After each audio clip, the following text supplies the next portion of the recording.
ఒకసారి ఒక మహిళ తన కుటుంబంతో కలిసి టూరుకు వెళ్లి అక్కడ ఒక 3 స్టార్ హోటల్లో బస చేసింది. ఆ మహిళ 6 నెలల పాపకు తల్లి. పాప పాల కోసం ఏడుస్తుంటే ఆ మహిళ 3 స్టార్ హోటల్ మేనేజర్ దగ్గరకు వెళ్లి దయచేసి ఒక కప్పు పాలు ఇవ్వగలరా అని అడిగింది. తప్పకుండా మేడం అని బదులిచ్చాడా మేనేజర్. కానీ మేడం, మా హోటల్లో ఒక కప్పు పాలు 100 రూపాయలండి, ఓకేనా మీకు అని అడిగాడు.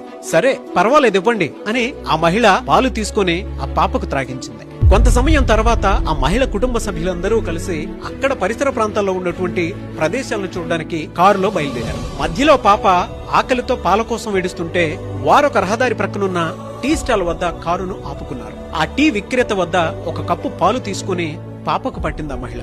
తరువాత ఎంత అని ఆమె ఆ టీ స్టాల్ వ్యక్తిని అడగడం జరిగింది. అప్పుడు ఆ విక్రేత, మేడం, మేము చిన్నపిల్లల పాలు కోసం డబ్బులు వసూలు చేయం అని అన్నాడు. అంతేకాదు ఆ టీ స్టాల్ వ్యక్తి నవ్వుతూ ఎంత బలవంత పెట్టినా డబ్బులు తీసుకోలేదు. అక్కడితో ఆగకుండా